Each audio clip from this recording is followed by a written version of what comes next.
With Dan and Amy continues next. AM 560 Weather Center forecast. Sunny and warm, high 72. Currently 56. Your next news update is at 9. Chicago's Morning Answer continues next on AM 560. The Answer.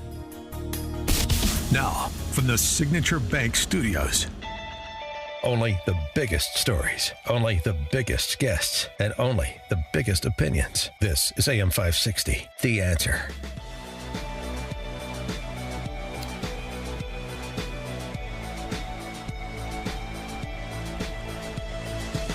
Top of the morning, Dan and Amy.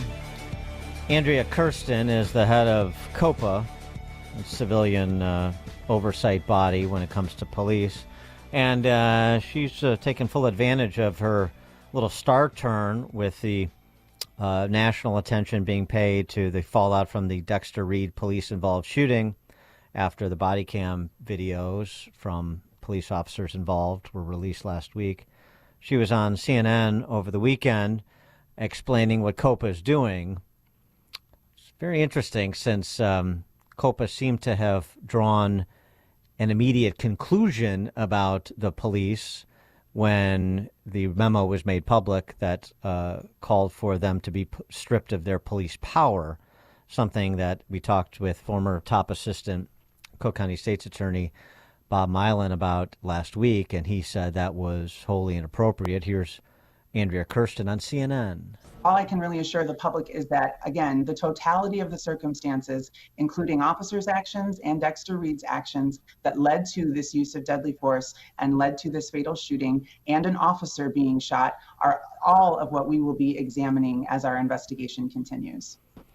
Yeah. I don't like that she was on CNN. She should just be quiet and conduct the investigation, don't you think? Well, yeah, but now we're reserving judgment. We're conducting this investigation, but you already led with strip them of their police powers. Right. Something else too. That's of course the Chicago Press Corps is doing the bidding of the their fellow travelers who are anti-police. You saw the story perhaps over the weekend in the NPR Times. The 5 Chicago police officers involved in the fatal shooting of Dexter Reed have been investigated a combined 41 times since 2019. These are citizen complaints, with many of those complaints stemming from traffic stops. Right. People don't like being pulled over, and they say, oh, I was mistreated or what have you. The idea of complaints against police officers and tactical officers in this case that have the sort of interaction that they have, particularly in a climate where you're so encouraged to make accusations in the direction of police, and you can do so anonymously. 41 times over 5 years spread across 5 officers doesn't impress me much. I'd like to hear a lot of the particulars and any sort of adjudication to the negative before we place too much weight on that. But this is the sort of insinuation of guilt that the press corps is accustomed to do when it comes to police. Yeah, Black Club Chicago did the same thing, under the Freedom of Information Act. They got all this information with officers, and they're trying to vilify them as if, the people normally complain when people make a traffic stop. They have a right to do so. So also Mayor Johnson, he's trying to be copacetic, I think, to both sides. As mayor and as a father raising a family, including 2 black boys on the west side of Chicago, I am personally devastated to see yet another young black man lose his life during an interaction with the police.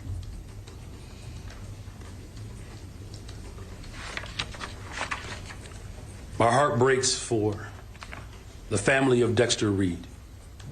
But he didn't mention that the black man tried to kill police by shooting 11 rounds at them.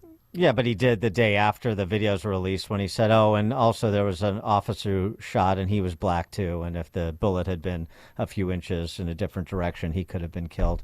I mean, he's trying to middle the issue, but his real disposition, I think is pretty obvious. It has been since he was a professional organizer with CTU, and really as a candidate until he sort of had to reposition himself a little bit, where I never said I'm for defunding police. I said that's a position that's out there. Yeah. Oh, that's nice pivot.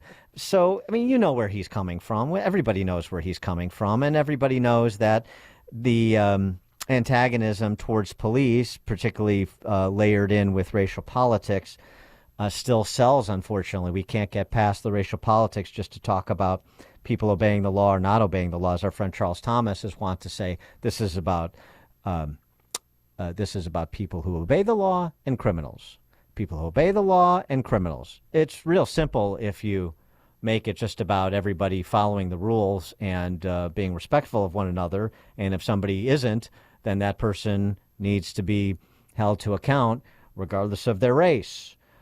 But we can't make it that simple in Chicago, can we now? For more on this, we're pleased to be joined by former Chicago Police Superintendent Eddie Johnson.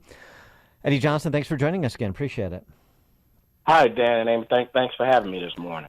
So, what's your reaction to what you've seen transpire over the last week since those body cam videos were released? Let me say this. I had to deal with these same issues while I was superintendent. And I think what people are missing with this particular situation, because I've had a lot of people ask me, how does a guy get killed for not wearing a seatbelt? Well, the truth of it is he didn't get killed for not wearing a seatbelt. He got killed because he fired at the police and actually shot one of them. So that needs to be said right up front. The circumstances regarding the traffic stop, who knows how that actually went down. That's why you have an investigation. But I tell you what I don't like is people commenting on it, because the integrity of the investigation is critical. And you don't want to sway it either way at this point. And that's why the superintendent won't comment on him, and I don't blame him. And to be totally honest, COPA shouldn't be chiming in on it. They released what they released, and that should be the end of it. They should not be talking about the investigation while it's ongoing, because what happens is that tends to sway opinion about it. And as we know in Chicago, we have a lot of opinion out there, and it typically falls along racial lines, unfortunately. And that's sad, because at the end of the day, this is a tragic event. It was. There was some loss of life, with an interaction with the police. And trust me when I tell you, you feel bad for the family because they still loved him, and we get that. But you also have to understand those 5 police officers have to deal with this the rest of their lives also, and trust me when I tell you, they didn't come to work that morning thinking, they were going to get into a shooting with someone, fire 96 rounds, and someone lose their life. But here's the bottom line. If you fire and shoot at the police, rest assured they're going to shoot back, and they're going to continue shooting until they reasonably think the threat is neutralized. And it's easy, after these incidents to sit back and look at the video and say what we think about it. But while you're in that situation, there's a lot of stress involved in that. And I've been in shootings myself, and it's not fun, so I just don't like the commentary about it at this point while the investigation is going on. Do you think COPA should have sent that letter to Superintendent Snelling where COPA seems to be focused on that one tactical officer who they said fired more than a dozen shots, and including the 3 final shots as Reed laid motionless on the ground?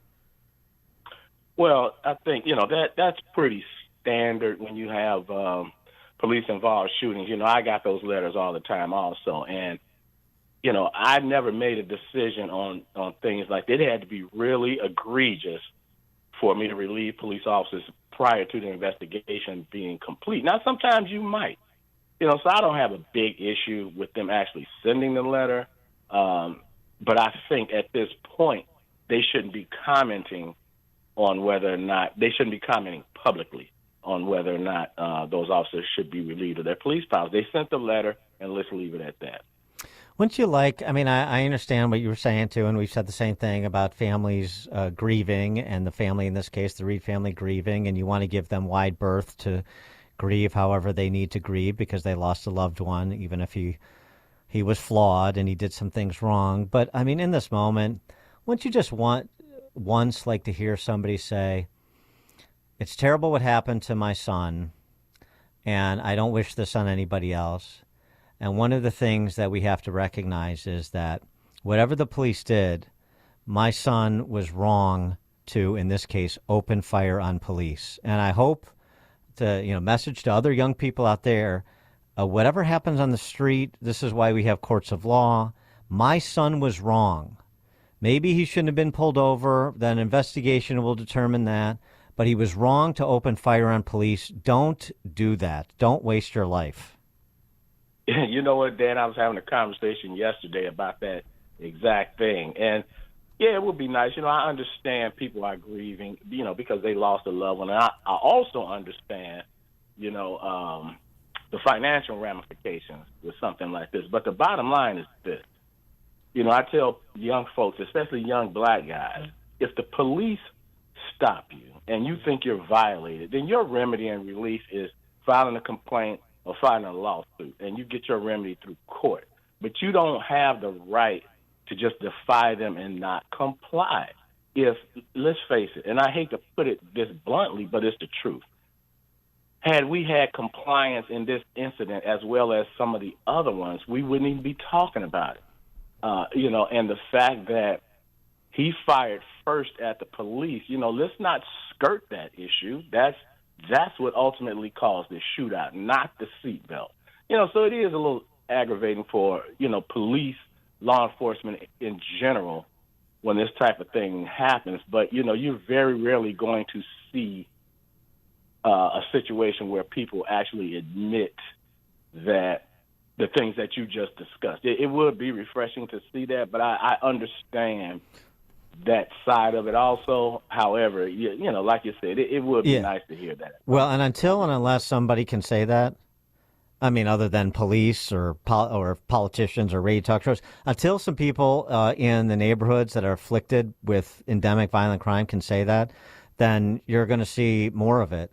We saw it happen in Back of the Yards over the weekend, too, with that mass shooting that took the life of an 11-year-old girl. Until you want to talk about the people that are gaming the system, the people that are engendering the endemic violence, and say when something bad happens to somebody who has been on the wrong side of the law, and Dexter Reed was before March 21st, a couple times at least, we know, not to mention whatever family altercation occurred where he was shot by a family member. We don't have the details on. That's a little curious. But until some people are challenge members of the community, these so-called representatives of the community, whether they're men of the cloth or just sort of community activists, and they show up to be interviewed at every crime scene, until that happens, then you have you're just going to see more of it because you're excusing inexcusable behavior, and there's just not moral clarity on this issue. Yeah, you're hitting it right on the head. I agree.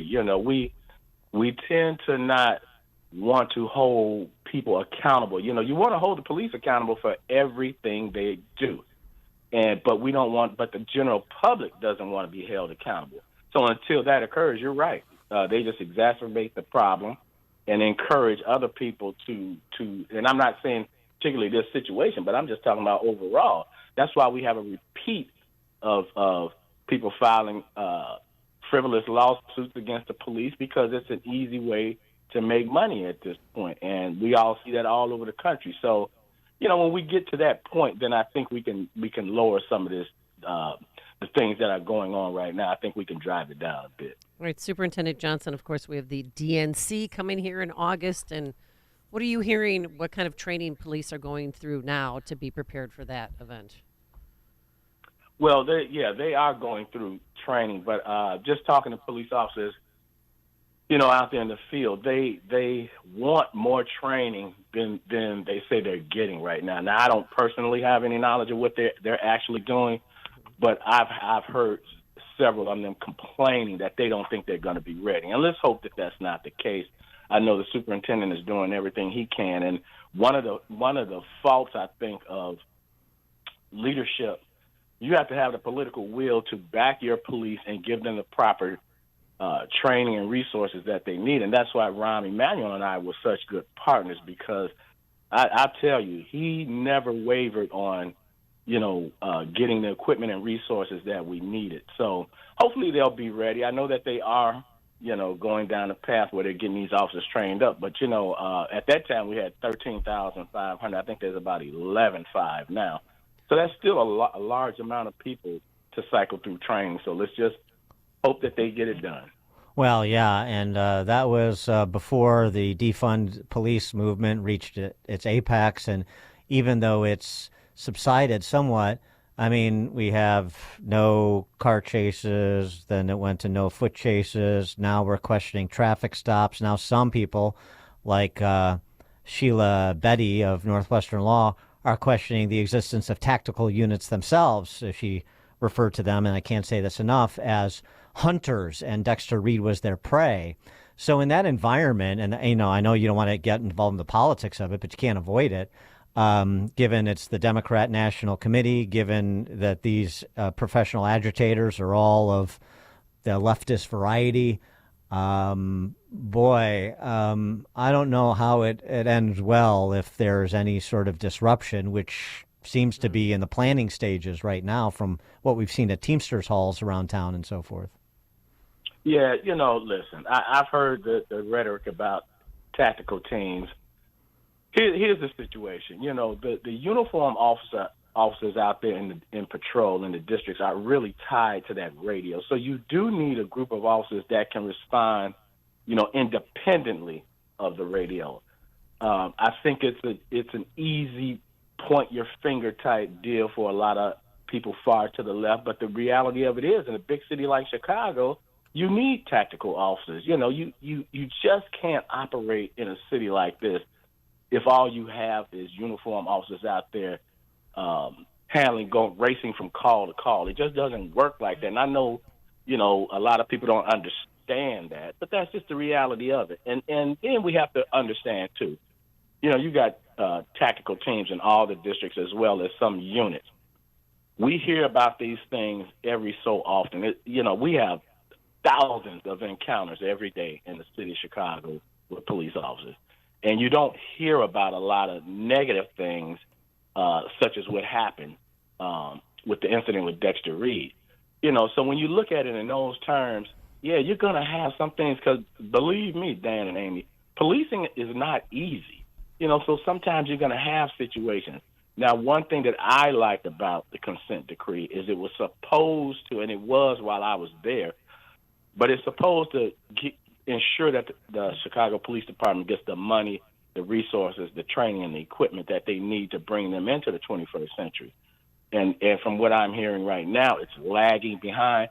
But that's one of the things that would help make the police department better. So the training, the money that you have to invest in them, you have to do that if you want them to be the best. If you want them to be the best, you got to treat them like the best, and it's as simple as that. Eddie Johnson, former Chicago Police Superintendent. Of course, Eddie, thank you as always for joining us. Appreciate your time. Not a problem. You guys have a great day. Oh, you too. Thank you so much. And he joined us on our turnkey.pro answer line. Listen to Dan and Amy on your smartphone. Download the AM 560 mobile app today at 560theanswer.com/mobile. Hey, business owners, are you wondering how to grow your business? Do you need cash flow and a ready source for financing? Well, Signature Bank can help. Hi.